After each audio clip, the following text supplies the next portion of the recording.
Bismillahirrahmanirrahim. Assalamu alaikum. Today we are going to discuss national income determination in two-sector economy. First of all, we define national income. Definition of national income: total monetary value of all final goods and services produced in an economy during 1 year. हमारे जो country में एक साल में जो भी goods and services produce होती हैं हमारा नेशनल इनकम है. ये नहीं नेशनल इनकम की डिफरेंट डिफिनेशंस हैं, जिनमें जो total output produce in national during 1 year, total expenditure during 1 year, total reward of factor of productions, total means total income during 1 year.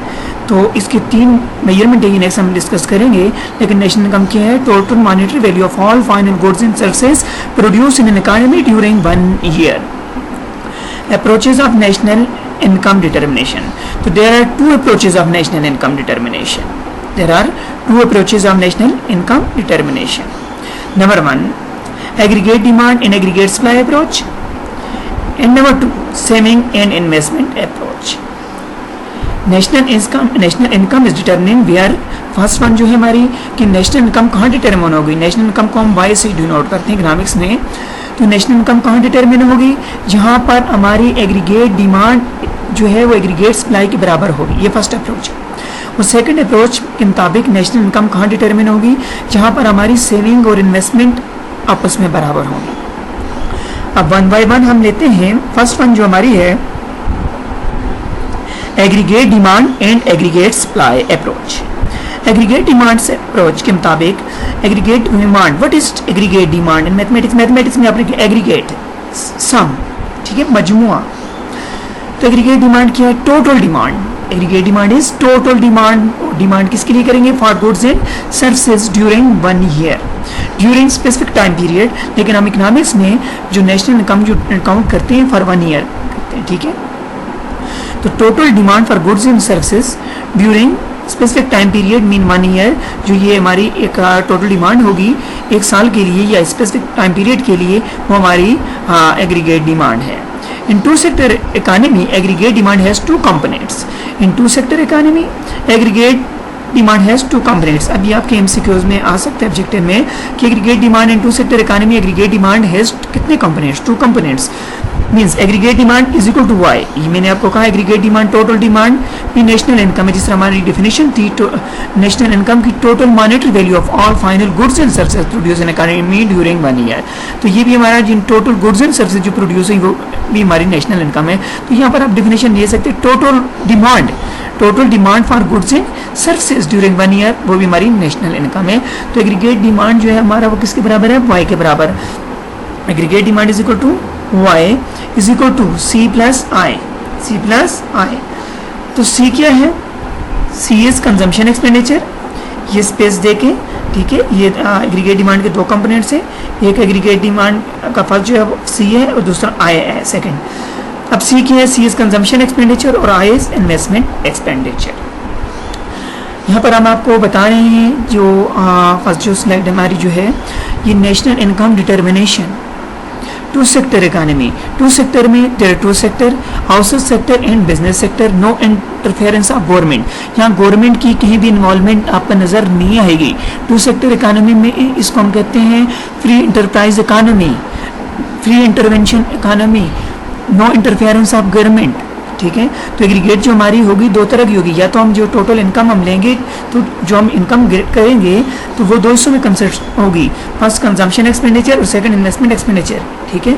यहाँ पर गवर्नमेंट के एक्सपेंडिचर की इन्वॉल्वमेंट नहीं है. ये हमारा फर्स्ट जो हमारा था एग्रीगेट डिमांड के फर्स्ट अप्रोच का फर्स्ट कंपोनेंट एग्रीगेट जा रहे हैं. लेकिन इससे पहले in two sector economy, in two sector Keynesian model aggregate demand is composed of planned और desired consumption plan and planned investment demand. ये आपको पता है y is equal to C plus I. तो total of planned expenditure C plus I must be equal to the value of output और income. जिस तरह हमने कहा y is equal to C plus I, y is equal to aggregate demand is equal to जो previous slide में हमने लिया aggregate demand is equal to y और वो किसके बराबर है? C plus I. तो y हमारा क्या है? National income, national output. For simple economy to be an equilibrium. अब एग्रीगेट सेकंड कंपोनेंट उसी का हमने फर्स्ट जो अप्रोच के मुताबिक एग्रीगेट डिमांड नेशनल इनकम कहाँ डिटरमिन होगी, we are aggregate demand is equal to aggregate supply. अब सेकंड जो हमारी उसी का जो सेकंड हमारा कंपोनेंट है, फर्स्ट जो एग्रीगेट डिमांड था और सेकंड क्या एग्रीगेट सप्लाई। तो what is aggregate supply? Total supply. What is supply? Total output produce in economy, total output produce in economy. तो एग्रीगेट सप्लाई क्या है? Total output produce in economy during 1 year, during specific time period. जो specific time period में हम national income को count करते हैं for 1 years. तो aggregate supplies also has two components in two sector economy. Aggregate supply also has two components, C plus S. C is consumption and S is saving. यानी total जो हम income लेते हैं, total जो supply होती है उसको हम कहते हैं नेशनल इनकम, वो भी वाई से हम डिनोट करते हैं। ठीक है, वो कितने हिस्सों में तकसीम है? 2 हिस्सों में है। उसके कितने कंपोनेंट्स हैं? 2 हैं। टोटल जो हम प्रोड्यूस करते हैं या तो खा लेते हैं या तो बचा लेते हैं। जो खा लेते हैं उसको हम कहते हैं कंजम्पशन, और जो बचा लेते हैं उसको हम कहते हैं सेविंग। तो इसके संबल सी कंजम्पशन के लिए और एस सेविंग के लिए। In two sector Keynesian model aggregate demand is composed of planned, और ये दोबारा रिपीट हो रहा है, ये स्लाइड फर्स्ट का ही। ठीक है, अब next determination of equilibrium level of national income into sector economy mathematical derivation. इसमें हम फर्स्ट देखते हैं solution. Equilibrium condition is where जो national income is determine where aggregate demand is equal to aggregate supply और Y is equal to C plus I. C क्या है? C जो है वो कंजम्पशन 2 हिस्सों में तकसीम है। जो हम टोटल कंजम्पशन करते हैं वो C is equal to A plus B Y. एक कंजम्पशन है सी जो है वो हमारी एक ऑटोनमस कंजम्पशन और बी इंड्यूस्ड। एक कंजम्पशन है हमारी जो ए है वो जीरो इनकम पे भी हो सकती है, जिसको हम कहते हैं इंटरसेप्ट। अगर ये हमारी इनकम जीरो है तो हम कंजम्पशन नहीं करेंगे, क्योंकि कंजम्पशन कभी जीरो नहीं हो सकती, लिहाजा कंजम्पशन का इंटरसेप्ट नेगेटिव या जीरो नहीं हो सकता। तो इसलिए C is equal to A plus B Y A intercept है और बी स्लोप है। मैथमेटिक्स वाले तो आप समझते हैं कि ए क्या इंटरसेप्ट, ये सी हम कंजम्पशन को शो करते हैं। तो ऐसी कंजम्पशन जो जीरो इनकम पे होगी उसको हम कहेंगे इंटरसेप्ट, ए से डिनोट करेंगे। तो कंजम्पशन का इंटरसेप्ट कभी नेगेटिव या जीरो नहीं हो सकता। और बी क्या है? स्लोप। और कंजम्पशन का स्लोप क्या है? पॉजिटिव, क्योंकि कंजम्पशन का ताल्लुक किससे है? इनकम से। इनकम बढ़ेगी तो कंजम्पशन भी बढ़ेगी, इनकम कम होगी तो कंजम्पशन भी कम होगी, लिहाजा कंजम्पशन का स्लोप क्या है? पॉजिटिव। ठीक है, अब y is equal to C plus I और c किसके बराबर है? a प्लस बी वाई, और i क्या है? i is equal to I naught कहते हैं, ऑटोनमस है, i is equal to I. ठीक है, या आई नॉट भी कह सकते हैं। Putting this value c plus I be obtain. अब y इज इक्वल टू किसके बराबर है? y is equal to c plus I. Equilibrium condition क्या है? इसको हम ये भी कह सकते हैं aggregate demand is equal to aggregate supply. Aggregate supply को y से शो कर लें और एग्रीगेट डिमांड क्या है? c plus I. y is equal to c plus I equilibrium condition ले लें। तो y is equal to A plus B, C की जगह सी की वैल्यू सब्स्टिट्यूट कर लें और आई की जगह आई की वैल्यू सब्स्टिट्यूट कर लें। y is equal to C plus I, C भी सब्स्टिट्यूट कर लें और आई भी। अब y को एक तरफ ले जाएं, क्यों हम डिटरमिन करने हैं नेशनल इनकम, तो नेशनल इनकम को हम डिनोट करते हैं y से। तो y को एक तरफ ले गए तो y minus B Y is equal to जो कांस्टेंट है राइट साइड ले जाएं a प्लस आई। तो y is common 1 minus B is equal to a plus I. तो y is equal to 1 over 1 minus B. अब देखिए ये 1 by B जो है ये नेक्स्ट डिवाइड हो जाएगा दोनों के साथ, तो इसको हमने कॉमन ले लिया 1 over 1 minus B into A plus I. Here national income is determined through aggregate supply is equal to, sorry ये aggregate demand is equal to aggregate supply है, ये मिस्टेक है। Aggregate demand is equal to aggregate supply, aggregate supply is equal to aggregate supply नहीं है। ठीक है, यहाँ पर आप करेक्शन भी कर सकते हैं, अगर करेक्शन हो सकती है यहाँ पर।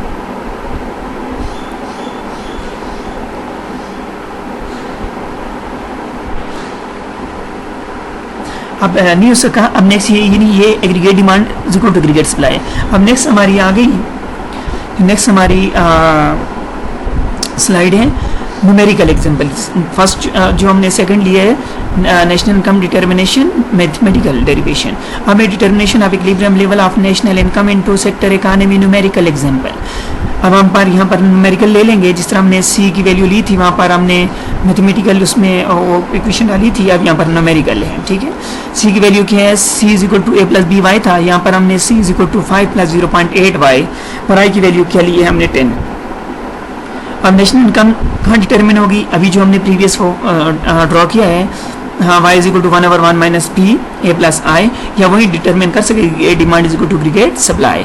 उसी प्रीवियस फार्मूले में आप डाल दें तो जो फार्मूला हमारे पास आया था y is equal to 1 over 1 minus B, ठीक है, 0.8 जो हमारा आएगा ए प्लस आई। तो यहाँ 1 माइनस बी की वैल्यू क्या है 0.8, 1 माइनस 0.8 क्या आ जाएगा 0.2।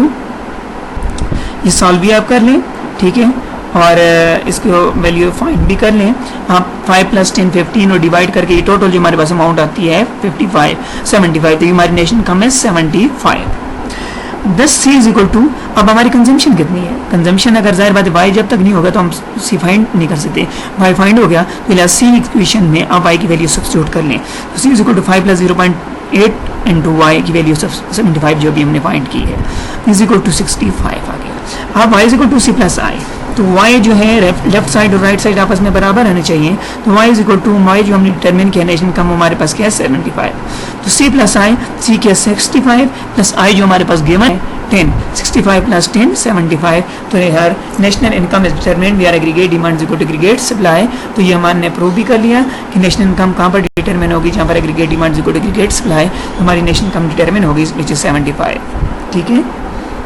ओके, ये था हमारा आज का लेक्चर।